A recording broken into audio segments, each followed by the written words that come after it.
So in this week's video, I'm testing 5 weird woodworking tools. Some of them were pretty cool, and some of them were not so great. Did I do that wrong? This is annoying. And let's go ahead and jump in with tool number 1. So the first tool on my list, and it's one that I've had for a really long time. I looked back in my email. I backed the Kickstarter for this back in early 2020. So it's been over 4 years. I have never used it. I don't even know if I've ever taken it out of the box. What is this? Let me take it out. Let me show you. This is the Recon M1. This is basically a digital miter saw measuring tool. So the way it works is you clamp it to your miter saw fence. It's got this little calibrated wheel on the bottom. You feed your workpiece through, butt it up against your saw blade, zero it out, and then as you continue to feed your workpiece through, it'll display the exact length you're gonna end up cutting on the screen here. It's a really cool concept. I bought it because I thought it might be handy when I was building the tiny house, but I didn't end up using it, and I think that's because I thought it was gonna be really finicky. And let's go test it out on my miter saw and see if that's the case. All right, so now in the instructions, they say to clamp this to your fence, and you can kind of lock it, come on, in the closed position. Already off to a good start.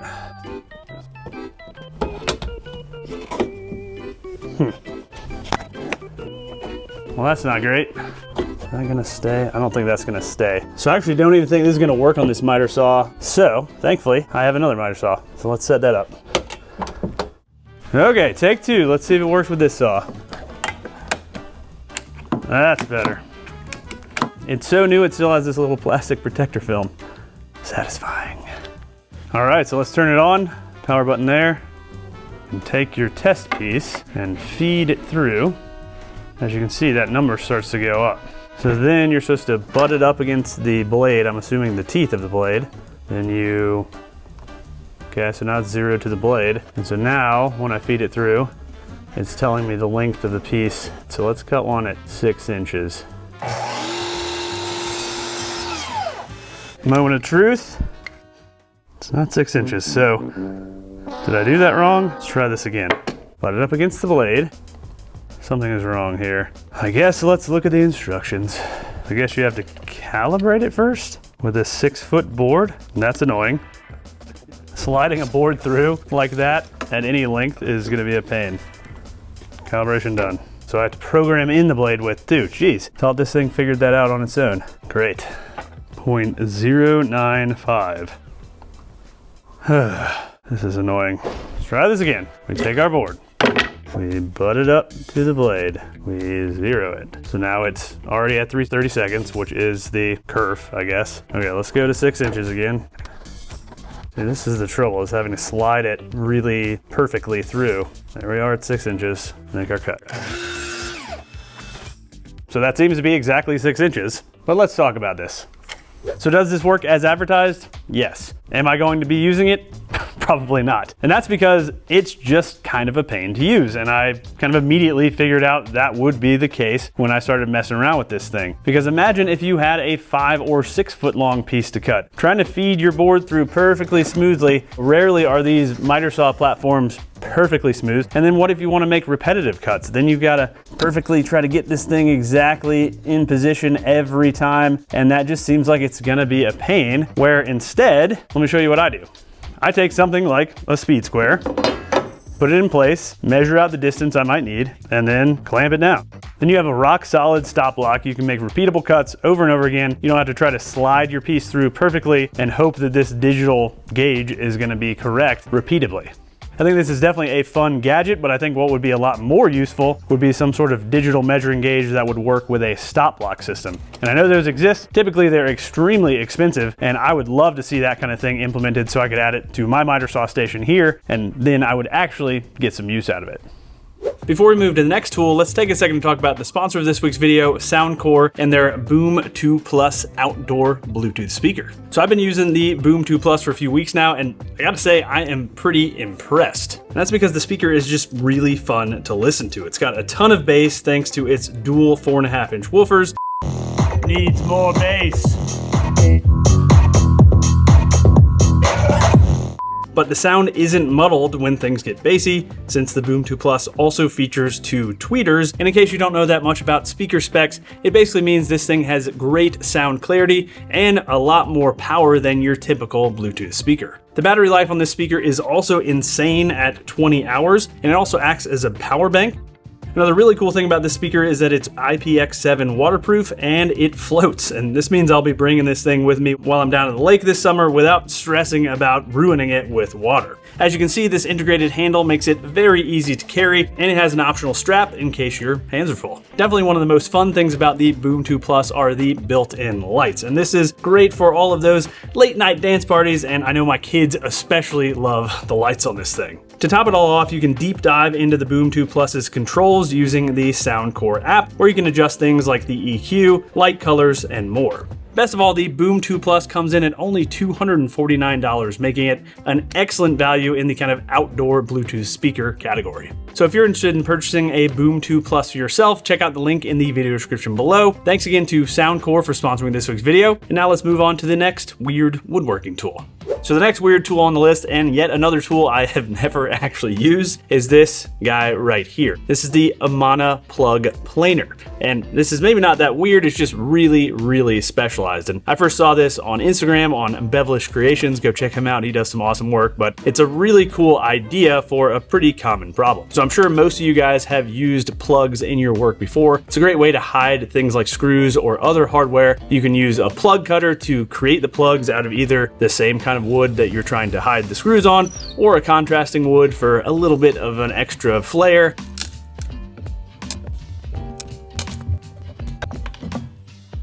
You glue in the plugs and then typically use something like a flush trim saw to flush up the plugs with the surface of the workpiece, but that can be pretty tricky, especially if you're working with something like plywood that has a very thin veneer, easy to sand through, and sometimes those flush trim saws will just cut right through the veneer, and then you're pretty much out of luck.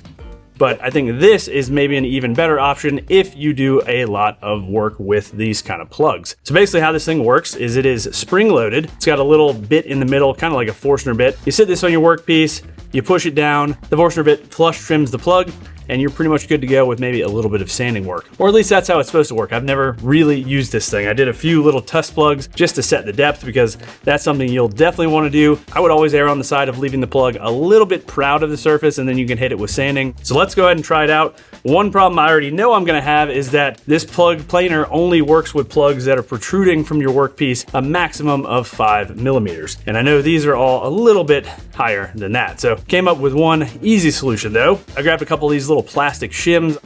I can just throw a shim on either side of one of the plugs that I'm working on, and then that will allow me to do the initial trimming, and then I can remove them to do the final trimming.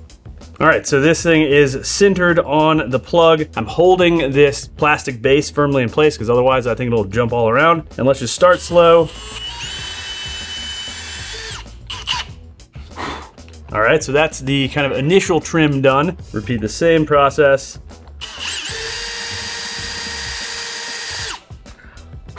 And I would say that is pretty darn good. Again, I think setting that depth stop is gonna be one of the real keys to success because this is just slightly proud of the workpiece, and then I can come back with the sander. So let's try the other way that I typically use with the flush trim saw and compare the two. Once again, I pretty much always put down some painter's tape just to keep those teeth from marring up the surface.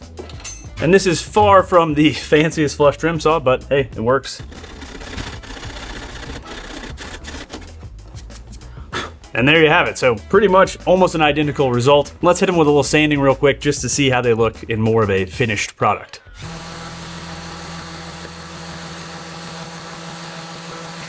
So kind of as expected, they all look pretty dang good and pretty much identical at this point. So these two were done with the plug planer. This was the first one. You can see the depth was a little too low, so that dug in. This one was done with the flush trim saw. This one was also done with the plug planer. So is it worth the price? Again, that really depends on how much you use plugs in your work. I don't use it a ton, but I'm kind of a tool junkie, as I've said, and it's fun to have around just as another way to tackle a project and keep things interesting. So if you got 130 bucks burning a hole in your pocket, go pick one up. Otherwise, stick to your flush trim saw. So the next weird woodworking tool on my list are these guys, these miter clamps. And this was another one that I ended up buying because I saw it in another video. I think I got it because Mike Farrington uses these fairly regularly. And once again, I have never used these. And that's because I don't think I realized something that's kind of part of their core functionality. And let me kind of show you what I'm talking about. So in case you guys haven't used these kind of miter clamps before, usually they come as a set with some kind of spreader tool, because without this you basically couldn't use these clamps. But essentially how it works is you take one of the clamps, there's a few different sizes in this set. Basically you just load the clamp into the tool here, clicks into place, and then if you squeeze the clamp, oh, that's backwards, doing things on camera. So basically you just put the clamp in place on the spreader, it clicks into place, and then as you squeeze it, you can probably see it's spreading out these kind of sharp points on the clamps, and that's what kind of digs into the workpiece to pull the two pieces together. Let's illustrate this on this little mitered frame I have here. I do have some biscuits in here just to kind of help keep everything aligned. Once again, you spread the clamp with the spreader tool, put it in place, and then let it go. And as you can see, it pulls that joint together. And it works really well, so let me go ahead and put one in each corner. And then you're left with this really nicely clamped frame. And this is especially handy if you're doing something like baseboard or crown molding where you really couldn't get a clamp around it. Here's the thing I did not really realize about these miter clamps, and it's the reason I haven't really used them. So let's remove the clamps now. I'll just remove one corner so I can show you guys this. And that is these little kind of pinholes in your workpiece. And if you use the larger clamp, let me take that one off, you're left with a really big hole. So that's fine if you're gonna be painting your project, because you can just throw in some wood filler, sand it down, you'll never know what was there. But most of the projects I build are not painted, and I think that's why I haven't used these things. So I would say, one, if you're a trim carpenter, these things are awesome, because for things like painted crown molding, painted baseboards, all that kind of thing, closing up miters can be really tricky because most houses don't have square walls with square corners. So I think these would be great. If you're a woodworker who does a lot of paint grade projects, I think these would also be great. But if you don't really do any paint grade stuff, mostly stain grade or clear poly, that kind of stuff, I don't think these are gonna be particularly useful, and I would use something like band clamps, because that's a great way to clamp miters evenly and without marring up your workpiece. So next up is another tool in the digital measuring category, and that is this digital tape measure from Milesy, I guess is the brand. But this thing caught my eye once again when I was shopping around on Amazon. I mostly bought it because it'll easily convert between imperial and metric, which is something I have to do pretty regularly. So even if it just does that, I think it'll be worth the purchase. It was about 60 bucks. Let's go over some of the features. So as you can see, the touchpad controls are here on the side of the tape measure. You hold this little play button to turn it on, and then this little display is turned on. So it's got a couple different measuring modes. As you might be able to see, the kind of default setting is a laser tape measure. So evidently my hand was 1 foot 1 inch from the tape measure at that point. So you can easily switch between units. So you can go from inches to more construction measuring. So like 1 foot 1 inch, meters, and most of the units are covered there. But to switch it from the laser measure to the actual digital tape measure mode, you just hold down that play button again, and then you can see as I start to pull this out, it will show me my measurement on the screen, and it's pretty dang cool. It seems to be very accurate. I never thought I would want a digital tape measure, but let me tell you, it's pretty nice. It's pretty nice not to have to decipher some of those fraction measurements, and if you're measuring upside down, sometimes that can get a little bit tricky. One of the coolest features with this tape measure though is that it can measure the inside distance and factor in the actual width of the tape measure itself. So let's show you how to do that. So basically just pull the tape out, butt up the body of the tape measure to the inside of your piece. And then you hit the play button. It adds the dimension of the tape measure body, which is programmed in, and then you get a very precise inside dimensions. So let's just check that. And that looks to be pretty much dead on, because that can be a pretty challenging measurement to take, especially on a deeper cabinet or something like that. If you're trying to do the thing where you put the tape measure inside and then kind of bend the tape measure, and you're trying to figure out what exactly it is at that corner, but the radius of the bend kind of throws off your measurement. So that's a pretty nice feature. So overall, this thing seems to work pretty well, but it's got one, what I consider pretty fatal flaw, and have you kind of noticed that? So here's this tape measure, okay? Now let me show you every other tape measure I could rustle up here in the shop. Here's this one, this one, this one. Are you noticing a pattern here? this one, which won't really stand up. There you go. This one, and then this one. So what's the difference here, kids?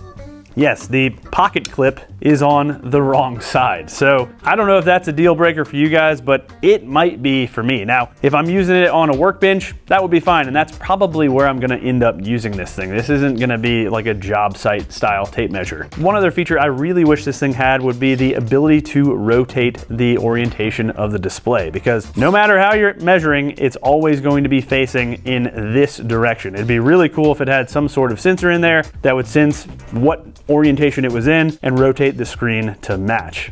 The one other thing I think should definitely be changed in this day and age is to change this charging port to USB-C instead of that old school micro USB. We're trying to get rid of those. It's pretty handy. Is it an absolute essential? Probably not. Is it a fun thing to play around with? I think so. And especially if you don't already have a laser tape measure in your shop, I think this would be a good one to pick up because it's both a laser tape measure and a digital tape measure. So the next tool I want to test out is this angle ruler, and this thing kind of has a bunch of different names depending on where you purchase it. You can get these for really cheap on places like AliExpress, like $7 or $8. You can pay the upcharge price on Amazon and get it for $18 if you don't want to deal with a place like AliExpress. But basically the idea is this is going to allow you to transfer lines from the edge to the face or vice versa of a piece of material very easily. So let me illustrate this, because this is a pretty common thing when you are building projects. So let's say you want a shelf, let's say a foot from the end of this board. So you make your mark. Typically you'd use something like a combination square, extend that mark, and then you would need to rotate your board, try to line it up perfectly. And there are ways of doing this pretty accurately. Go ahead and put your pencil on the line and then slide the square into place and then transfer. If you know what you're doing, that's pretty easy to accomplish, but it also introduces room for error. So the idea with this tool is that it eliminates that second step of placing the combination square again and trying to line up your line. So let's check that out. Let's try 10 inches this time. So then I can put my pencil on my little mark there, strike that line, and then I already have a square on this edge. And so you know that those two are aligned as long as this thing is actually square. And to be honest, it's milled out of aluminum. It seems to be of pretty dang good quality. Guess I could check it. No real daylight there. So that's square enough, I would say. And then is this edge actually square? It looks pretty good. I mean, square enough, I would say. So the other cool thing about this version is it also has these little holes for drawing longer lines. So you can put your pencil in here, slide it along, you get a nice perfectly straight line. Let's say you wanted the next set 10 millimeters from there.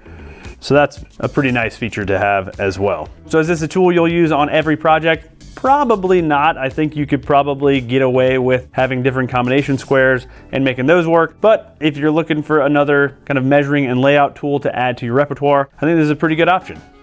If you guys have any woodworking tools you've kind of impulse bought because of ads on social media or Amazon, let me know in the comments below. I would love to see what some of those were. I'll link to all the tools I featured in this video in the video description below. If it's your first time here, go ahead and get subscribed and ring the notification bell so you don't miss my future videos. And last, if you want to support me, I sell merch. I have plans for a lot of my woodworking projects, and I have both Patreon and YouTube members set up. All right, thanks for watching, y'all, and until next week, happy building.